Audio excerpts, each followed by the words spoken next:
Even if you're not an abuser, even if you're not doing this, you have a responsibility to stop it. Tonight, words of advice to stop the legacy of violence. The only way to not be a member food bank in Alberta anymore was to basically self-evict yourself. Alberta serves up some pretty thin soup for an innovative food bank. We have a very benevolent racism in Canada. And a new play about racism is making waves in the Vancouver theater scene.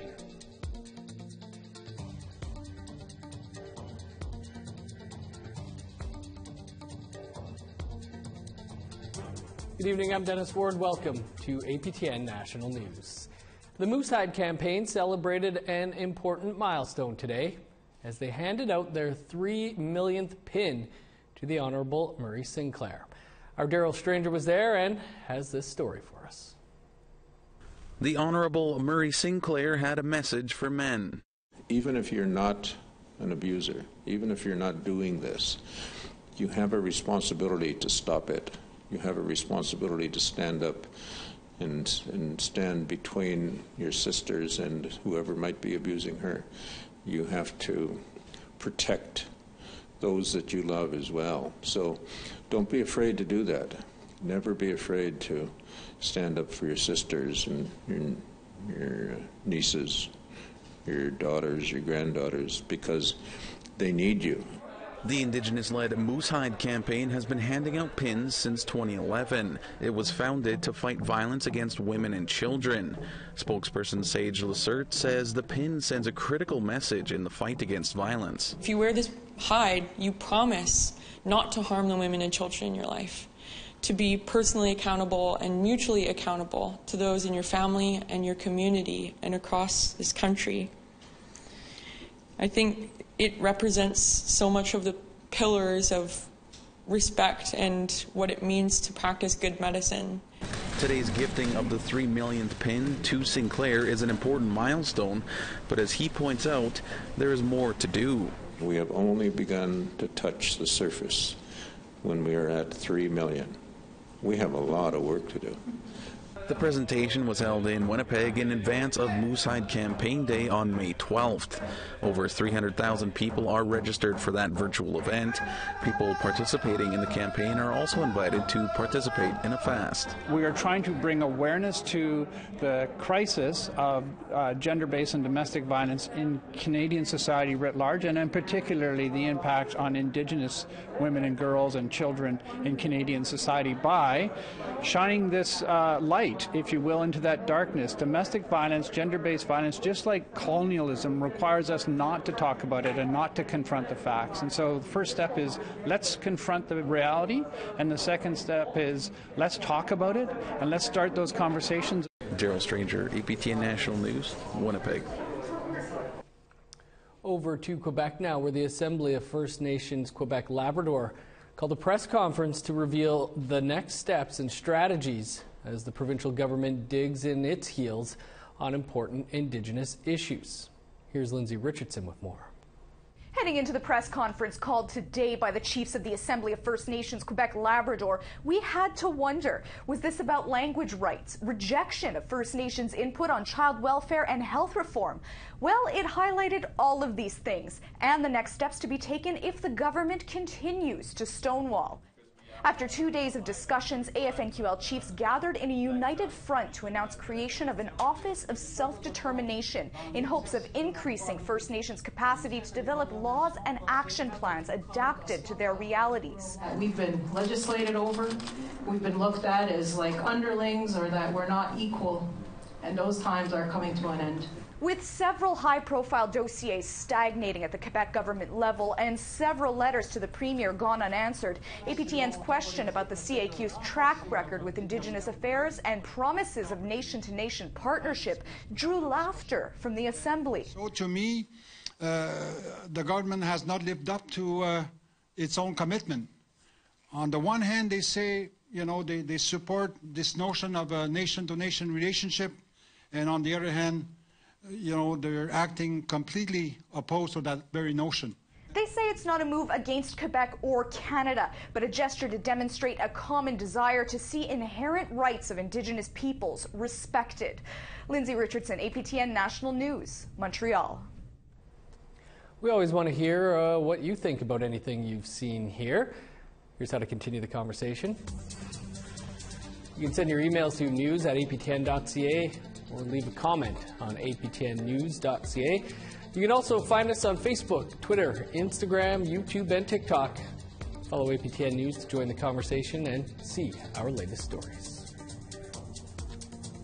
Judgment over the success of the $8 billion First Nations Clean Drinking Water Settlement is still to be made. But this afternoon, First Nations from Manitoba and Ontario joined Indigenous Services Minister Patty Hajdu to give an update. Hajdu said implementation of the settlement agreement is now underway and the claims process is now open. But not all First Nation members who were involved in the original class action lawsuit are happy with the agreement. Roy Munoz of Neskantaga wasn't happy with the restrictions in the settlement. His community has been under a boil water advisory for the past 27 years. But he can only submit a claim for a fraction of that time. 27 years of buying boiled water in the store just to accommodate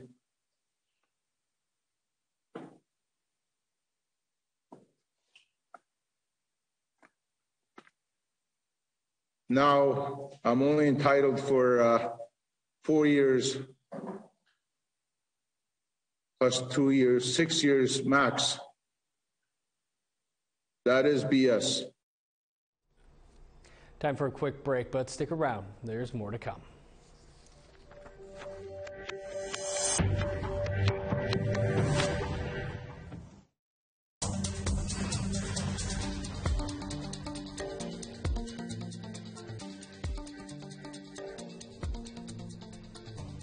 Welcome back.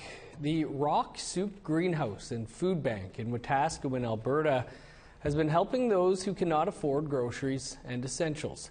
But now they've been expelled from Food Banks Alberta. APTN's Chris Stewart has the details.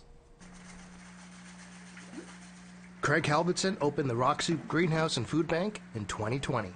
And in that time, the nonprofit has been giving out food and supplies, and last year accommodating dozens of tents on and beside their location for people without homes. Last summer, the tents were relocated to the back lot of a Walmart. But Halverson and the Rock Soup still helped where they could. On April 1st, they received a letter from Food Banks Alberta terminating their relationship. The letter reads in part, Rock Soup Food Bank is not satisfied with the assistance the FBA can provide. Rock Soup Food Bank does not agree with the FBA funding. Rock Soup Food Bank does not want to associate with other members of our organization who hold different views on religion, funding models, combating food insecurity. And Rock Soup has been vocal on these issues on multiple platforms, causing discord within the FBA itself. It goes on to say, there are 2 food banks in your area which you can refer people in need if there is an issue of food stock at Rock Soup Food Bank. Halverson says the increasing number of people using Rock Soup says that the need for his services is still there. He says his first year, the Rock Soup provided 30,000 shopping carts of food and essentials. I would ask the people actually accessing it, would they identify being, receiving meaningful service? I would question that. But I would look at our numbers. Our numbers don't lie. Our ability to make food disappear in here doesn't lie. The fact that we need to stock these shelves 3 times in a 7-hour shift doesn't lie. Halverson says the funding provided by Food Banks Alberta is less than 5% of his budget.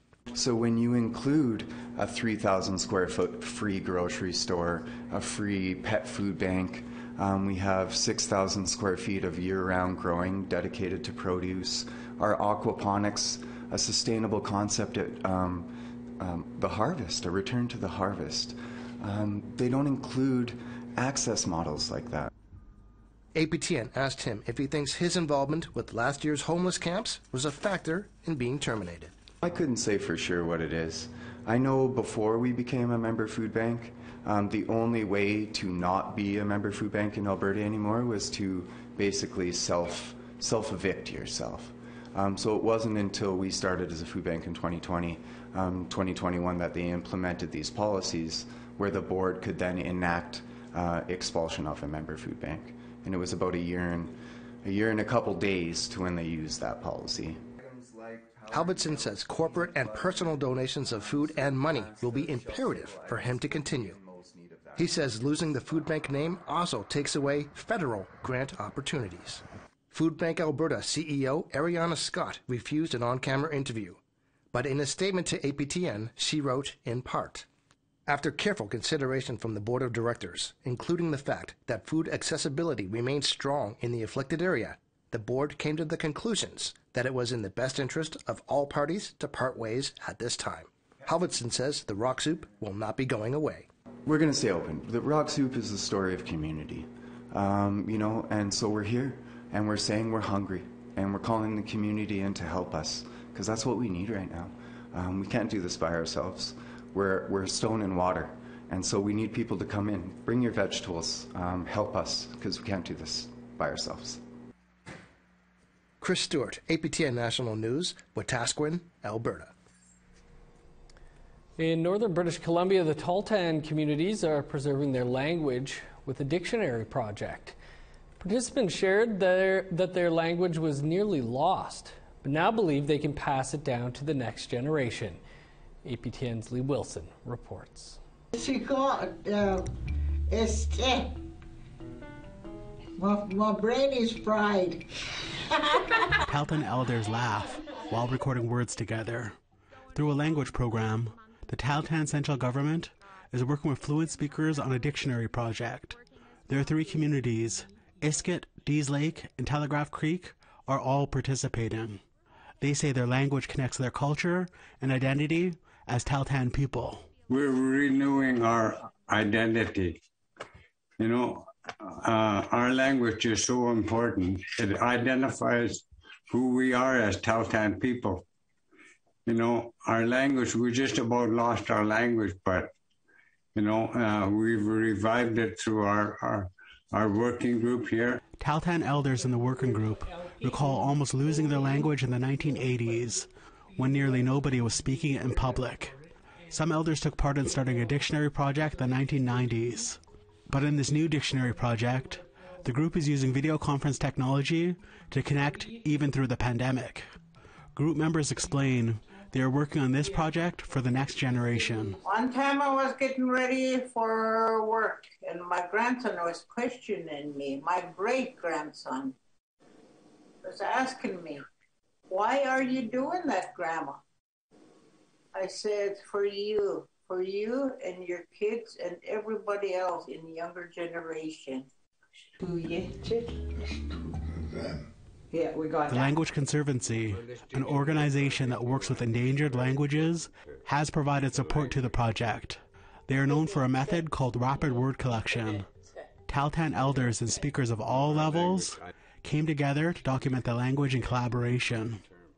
The dictionary, once completed, can be accessed online by members anywhere. Now they're going to have something that they could access from anywhere to learn their language, to be connected to home, to where they're from.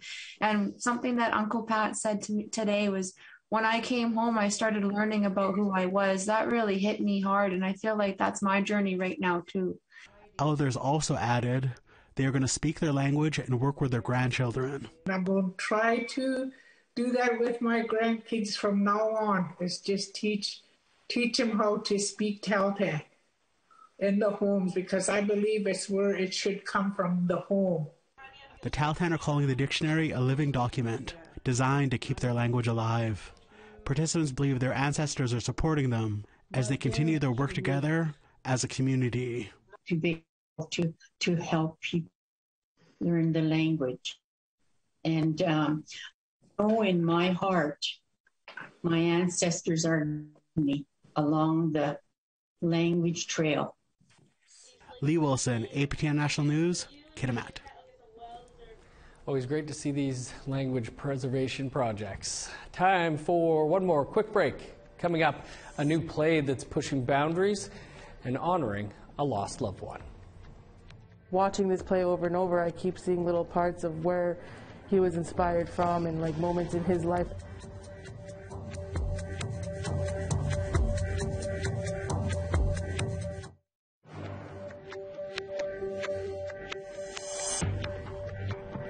Welcome back. Time now for our photo of the day.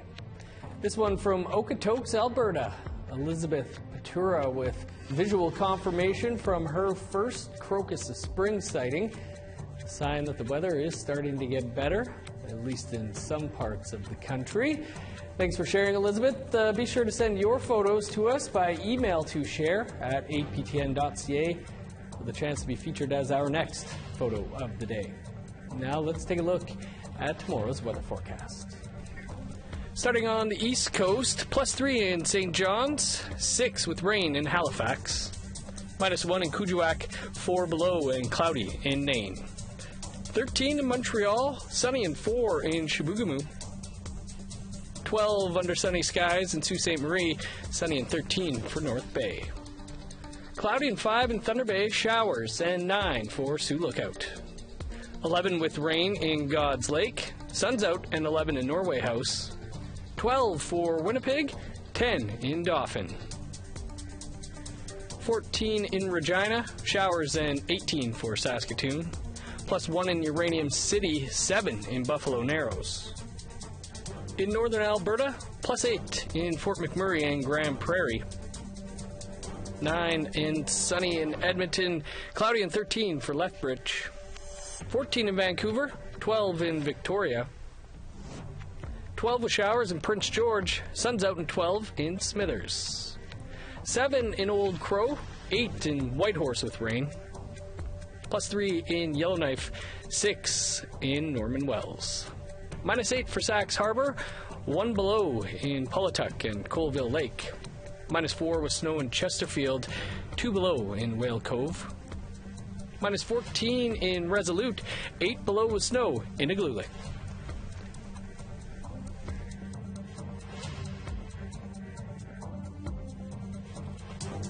Well, it's Thursday, and that means it's time for Brett Forrester to tell us what's on tonight's episode of Nation to Nation. Take it away, Brett. Thanks, Winnipeg. On today's Nation to Nation, we'll be talking about man camps, temporary villages that house resource development workers, and how wherever they turn up, Indigenous women are at risk of violence. It's the subject at this week's meeting of the House Status of Women Committee. I'll talk to one advocate about what should be done. Also, the United Nations Permanent Forum on Indigenous Peoples is happening right now in New York City. We'll talk to an American reporter who is there covering it about what the top issues are. And NDP MP Charlie Angus has a new book. It's about a mining rush in an Ontario town at the turn of the last century and how it served as a template for future resource extraction. That's coming up in just a few minutes. I'll see you then. Thanks, Brett. Looks good as always. Well, coming up tomorrow night on APTN Investigates, 3 militarized police actions have taken place on Wet'suwet'en traditional territory since 2014. All 3 were in support of pipeline megaprojects. Tomorrow, Rob Smith looks back at these police actions and finds out why the Wet'suwet'en call them invasions. Here's a preview.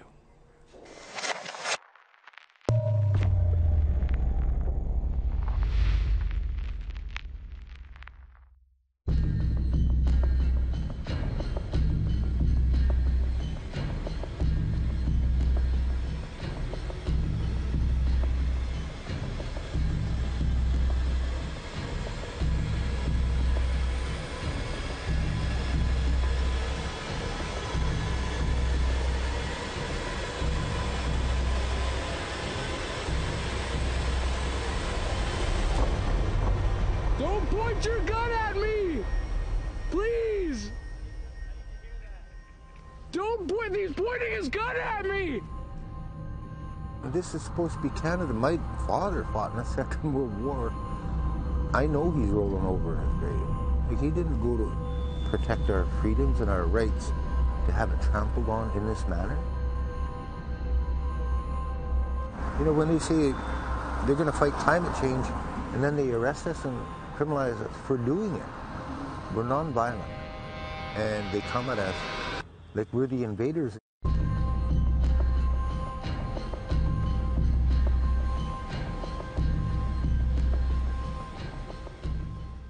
And you can catch that full story tomorrow night right here after the news. White Noise is a play that delves into the underlying racism Indigenous people in Canada deal with, and it's creating a buzz in Vancouver. As APTN's Tina House explains, it's a chance to honor the late playwright who wasn't afraid to be bold in showing much of his own reality. Okay, action. Good idea. Just don't slide too hard though, because he's mine. Just kidding. See ya! Mwah. Set during a make-believe Truth and Reconciliation Week, White Noise showcases the dynamics between Indigenous people and non-Indigenous people and the racist undertones often experienced by Indigenous people. And then the comments come up. What's it like sharing a home with Chugs? Anyone get scalped yet? Why would you want to play reconciliation? I'm so sorry about that. I don't know what happened. Renai Morisseau is the director of the play. She says the playwright Taryn Kootenheu, who tragically passed away before he could realize his dream of seeing his play come to life on stage, told her he wanted to push boundaries with the play, to create dialogue about racism and use humor to talk about a serious topic. We have a very benevolent racism in Canada. And I think that what Taryn Kootenheu has done with his play was to sort of juxtapose the idea of being, you know, the idea of like what is the white savior to being Indigenous in the lived experience of being on Canadian streets. Cheyenne Kootenheu is Taryn's sister and also the associate director and sound designer for the play. She says she's so proud of her late brother's work. Watching this play over and over, I keep seeing little parts of where he was inspired from and like moments in his life that actually happened and how he incorporated it into the play. And she is also wearing a sweater with her brother's picture on it. She fondly recalls who he was and all he stood for. So my brother, Taryn, was just an amazing human being, like inside and out, just a beautiful person, and he was really caring and loving. And he really cared for like Indigenous people, you know, for our rights and the land. And he was a poet, an actor, a writer, and a skateboarder. And he just was so good at all those things. And yeah, I know I just miss him a lot. And he's very, very talented and just gone too soon.